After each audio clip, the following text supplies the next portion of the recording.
अस्सलाम वालेकुम viewers, welcome to my YouTube channel yum yum food spot. तो आज मैं बना रही हूँ बहुत ही सॉफ्ट और जूसी टिक्का बोटी, बिल्कुल रेस्टोरेंट स्टाइल में। तो आएँ चलते हैं रेसिपी की तरफ।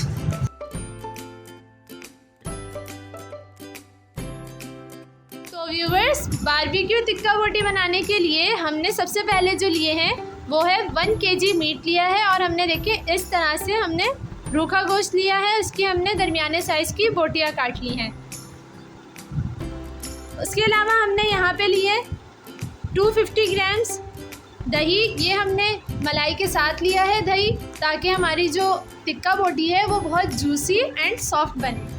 ये हमने स्पेशल टिक्का बोटी मसाला बनाया है, जिसकी रेसिपी मैं आपको डिस्क्रिप्शन में दे दूँगी। ये हमने लिया है 4 टेबल स्पून। ये पपीते का पेस्ट हमने बनाया है, ये 3 टेबल स्पून लेना है हमें। और ये है जिंजर गार्लिक पेस्ट, जो कि हमने 2 टेबल स्पून लिया है। बहुत ही आसान और इजी रेसिपी है ये, बहुत ही कम इंग्रेडिएंट्स हैं इसके अंदर। सबसे पहले हमें क्या करना है कि दही को अच्छी तरीके से फेंट लेना है। अब हम इसमें 1 बाय 1 तमाम इंग्रेडिएंट्स ऐड कर देंगे।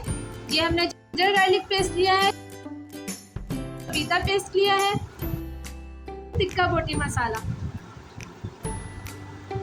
अब ये तमाम इंग्रेडिएंट्स डाल के हमें इसको अच्छी तरीके से मिक्स कर लेना है।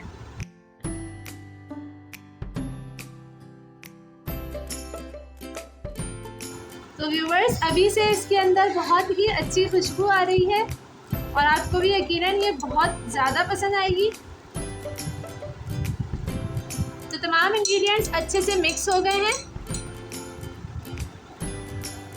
तो अब हम इसके अंदर ये जो हमने मीट लिया था वो इसके अंदर ऐड करके और इसको अच्छी तरीके से मिक्स कर लेंगे।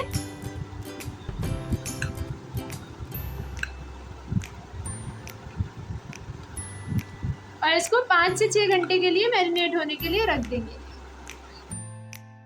या आप चाहें तो इसको ओवरनाइट भी रख सकते हैं, लेकिन 5 से 6 घंटे में ये अच्छे से मैरिनेट हो जाएगी। तो फिर मिलते हैं 5 से 6 घंटे के बाद। तो व्यूवर्स, यहाँ पे हमने सैलेड भी रेडी कर ली है और रायता भी बना लिया है। तो रायते की रेसिपी मैं आपको डिस्क्रिप्शन में दे दूँगी। तो व्यूवर्स, गोश्त को मैरिनेट हुए हुए 5 से 6 घंटे हो चुके थे। तो अब हम इसको सीखों में पिरो देंगे और फिर हम इसको सेक लेंगे। इस तरीके से आपको लगानी है व्यूवर्स बोटियाँ जो है वो सेकते हुए गिरे ना, और बिल्कुल करीब करीब करके लगानी है इस तरीके से। तो बहुत ही इजी और क्विक रेसिपी थी ये हमारी। तो इंशाल्लाह आप भी ट्राई कीजिएगा, आपको ज़रूर पसंद आएगी। तो आए चलते हैं अब इसको सेकने की तरफ। ये देखिए व्यूवर्स, इस तरीके से हमने सीखों में बोटियाँ पिरो दी थी। तो अब हम ये कोयले पे सेक रहे हैं। जब 1 साइड सिक जाएगी तो फिर हम इसको टर्न कर देंगे। एक साइड पे से सिक जाने के बाद हमने इसको टर्न कर लिया है। तो देखिए व्यूवर्स, ये कितनी मज़ेदार लग रही है, कितनी जूसी बनी है। पकी हुई साइड पे हम ऑयल अप्लाई करेंगे इस तरीके से ब्रश की मदद से। So yummy. तो व्यूवर्स, आप ये ज़रूर ट्राई कीजिएगा और मुझे बताइएगा कि आपकी टिक्का बोटी कैसी बनी। तो आए अब हम इसको डिश आउट कर लेते हैं। तो व्यूवर्स, तैयार है हमारी बहुत ही सॉफ्ट और जूसी रेस्टोरेंट स्टाइल टिक्का बोटी। उम्मीद करती हूँ कि आपको ये बहुत ज़्यादा पसंद आएगी और आपके मेहमान तो उंगलियां चाटते रह जाएंगे। साथ ही हमने इसके बनाए हैं लच्छेदार पराठे, जिसकी रेसिपी मैं ऑलरेडी अपने YouTube channel yum yum food spot पे शेयर कर चुकी हूँ। तो आपको मैं इसका लिंक डिस्क्रिप्शन में दे दूँगी। तो आप ये रेसिपी ज़रूर ट्राई कीजिएगा और मुझे बताइएगा कि आपको कैसी लगी।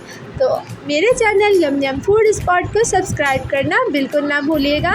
Thanks for watching yum yum food spot. अल्लाह हाफिज़।